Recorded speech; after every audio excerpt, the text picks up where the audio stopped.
pihak. Kalau perstek itu apabila salah satu pihak, terutama itu tergugat, tidak pernah hadir di persidangan. Istrinya Sherin Taria, Pak. Betul, Zumi Zola itu digugat oleh istrinya. Istrinya itu adalah Sherin Taria binti Haji Sudirman. Sedangkan tergugat Zumi Zola bin Haji Zulkifli Nurdin. Tanggal berapa itu? Iya Pak, kapan Pak? Itu gugatan masuk tertanggal 26 bulan Maret 2020. Nah, kemudian penetapan majelis hakim langsung pada hari itu juga tanggal 26 bulan Maret 2020 oleh majelis hakim mulai disidangkan tanggal 17 bulan 6 bulan Juni 2020. Kenapa? Karena hari itu terpotong adanya COVID-19 sehingga persidangan di waktu itu ditunda dan baru dilanjutkan kembali pada tanggal 17 bulan 6 2020. Oke, alasannya sendiri apa sih, Pak? Istrinya Kalau alasan dari gugatan istrinya di sini adalah terjadinya perselisihan dan pertengkaran antara penggugat dengan tergugat. Penggugat itu adalah istri Sherin, tergugat itu adalah Zumi Zola. Yang kedua, kurang perhatian dari pihak tergugat kepada penggugat. Itu alasannya. Itu diduga Pak, sejak kapan itu Pak cekcoknya? Cekcoknya ini tidak dijelaskan di sini sejak kapan-kapannya. Cuman hanya itu saja bahwasanya gugatan itu diajukan karena adanya perselisihan dan pertengkaran. Kalau faktor ekonomi ada nggak, Pak? Karena kan Faktor Zumi kan ekonomi di tahanan. tidak ada disebutkan, hanya tidak ada perhatian atau kurang perhatian. Ya, mungkin saja kurang perhatian itu karena kondisi dari tergugat seperti itu ya. Kami tidak menjustifikasi mengenai masalah kelanjutannya. Kami tidak mengarahkan tentang masalah sebab-sebab itu, hanya setelah tanggal 17, setelah sidang yang pertama 17 bulan 6 atau Juni 2020, itu majelis hakim mengarahkan ke mediasi sesuai dengan perintah peraturan Mahkamah Agung nomor 1 tahun 2016. Kenapa harus mediasi? Karena di dalam perma itu disebutkan apabila para pihak hadir di persidangan, dalam persidangan pertama hari itu tanggal 17 bulan 6 2020 itu penggugat hadir diwakili kuasa hukumnya, tergugat hadir kuasa hukumnya. Kalau gugatan itu keduanya hadir di persidangan, maka dalam pemeriksaan adalah langsung mediasi. Oleh karena tergugat ada di Bandung, mungkin mediasi itu bisa dilaksanakan melalui telekonferensi. Atau kalau tidak telekonferensi, itu pihak kuasa hukumnya mendapatkan surat kuasa istimewa dari pihak tergugat dan juga kuasa hukum penggugat dengan kuasa istimewa tersebut melaksanakan mediasi langsung di hadapan mediator Pengadilan Agama Jakarta Selatan, tidak melalui telekonferensi.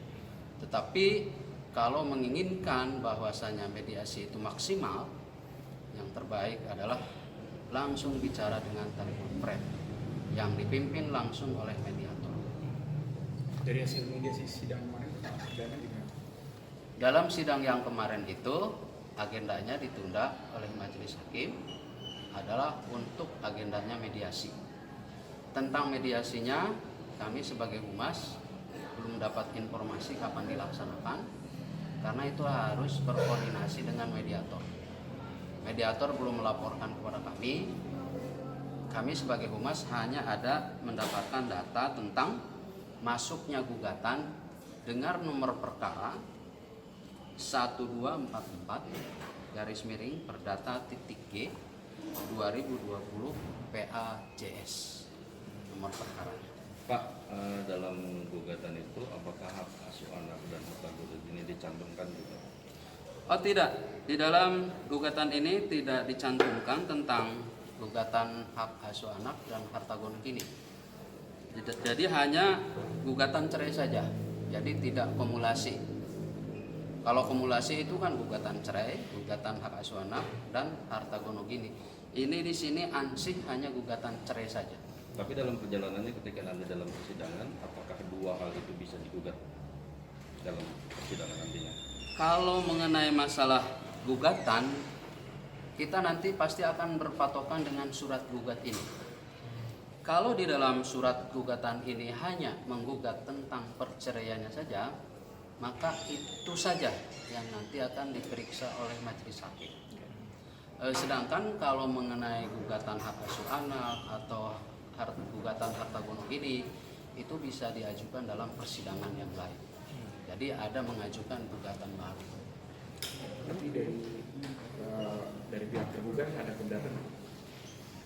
Saya kemarin mendapatkan informasi dari hakim, dari majelis hakimnya, ketua majelis, melalui kuasa hukumnya tergugat tidak keberatan untuk bercerai dengan penggugat. Ini informasi dari ketua majelisnya yang disampaikan kepada kami sebagai humas di Pengadilan Agama Jakarta Selatan. Berarti nggak ada upaya untuk mempertahankan ya Pak? tergugat ini?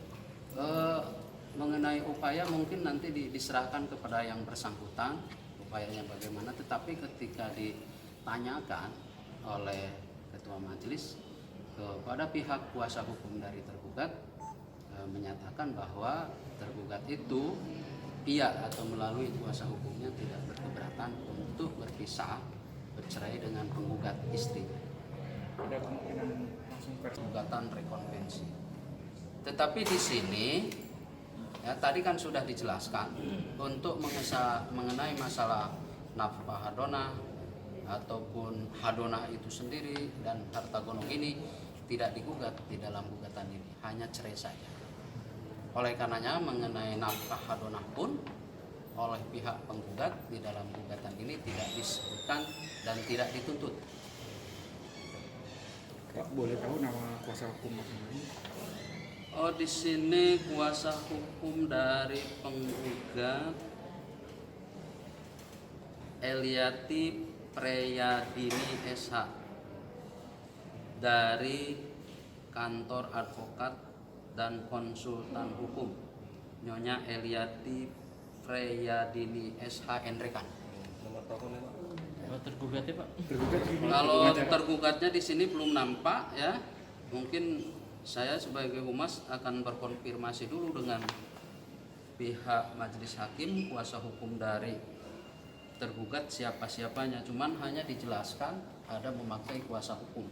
Namanya belum jelas itu siapa-siapanya. Biasanya kalau untuk tuntutan nafkah Jangan lupa subscribe ya.